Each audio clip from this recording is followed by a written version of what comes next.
So just to continue this discussion about normative and descriptive language and what they both are, how they're related, I don't want to sound like in my last video I was trying to reduce description to normativity, to make truth and objectivity nothing but a subjective value.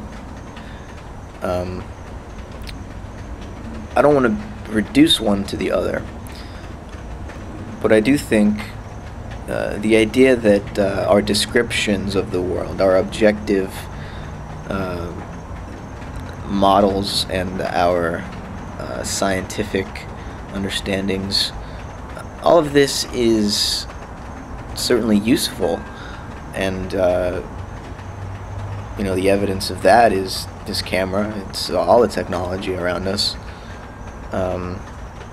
our increased understanding of the biology of our own bodies and of other life forms, and our understanding of our place in the cosmos, our place in the solar system, our place on this planet, this biosphere called Earth.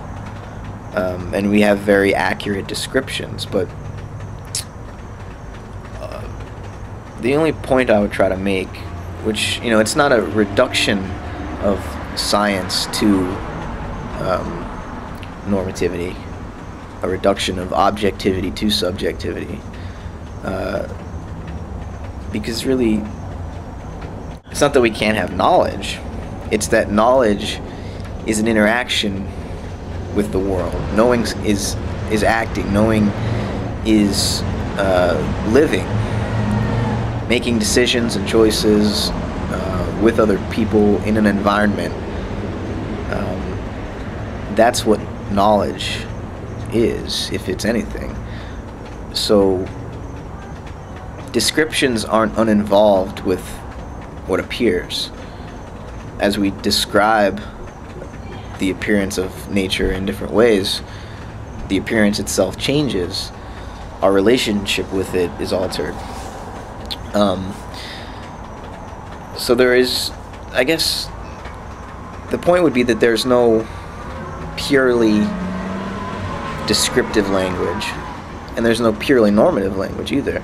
Because, you know, if you wanted to talk about the essence of normative language, well, we're assuming that we can describe norms or describe normativity, but if we've already shown that true objectivity and true description, pure description, is impossible, then we can't have pure normativity either. So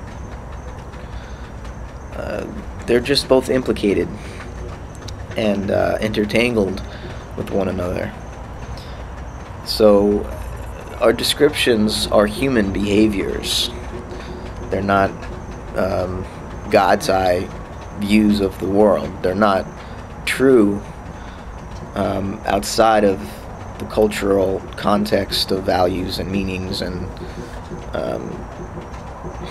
feelings and intuitions and everything that we associate with the human psyche.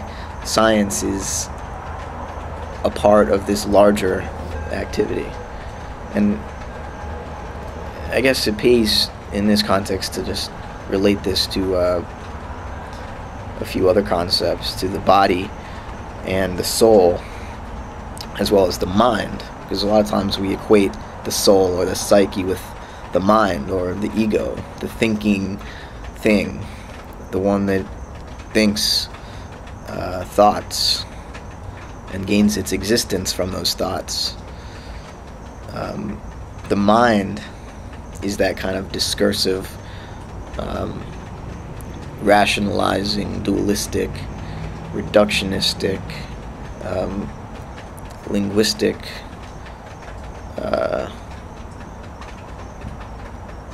logocentric approach to reality.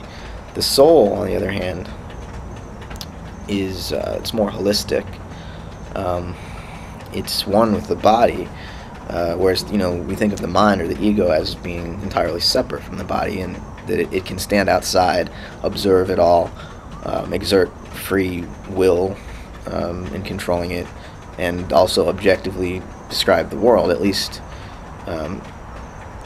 as far as human language is concerned, we can communicate about this world objectively, using mathematics or logic or some type of formal language. It implies a separation from the body, but the soul is more intimate with the body. You don't have souls without bodies. You don't have bodies without souls. And so this kind of the knowledge of the soul is more of a heart knowledge. It's wisdom. It's knowing how to act. The knowledge of the mind is, what we think of as purely descriptive. It's outside the world. It doesn't have to be involved. It doesn't have to act. It can just sit back in the audience and observe and be a spectator, and then impartially describe what has occurred. The only point I would make is that this mental substance, this thinking substance, this ego that supposedly objectively describes the world, is a philosophical belief or a metaphysical assumption that may not be warranted. And it all has to do with how we understand the soul and the body. They're not separate things, they go together. And the soul isn't just the intellect, the mind, the ego. We're overvaluing the ego, which is what makes us think that descriptive language could ever be pure and exist without normative language. It can't. Because the mind, the ego, is a fiction. It's a story writing itself.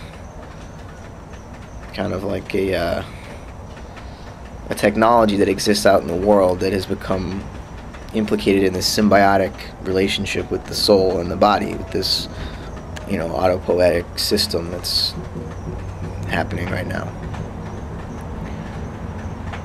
Language sort of invaded us from outside and has given us this ego perspective that makes us feel separate in each brain, like each brain has a separate linguistic self. And it's a bizarre illusion that has many philosophical consequences, but we'll just leave it at that for now.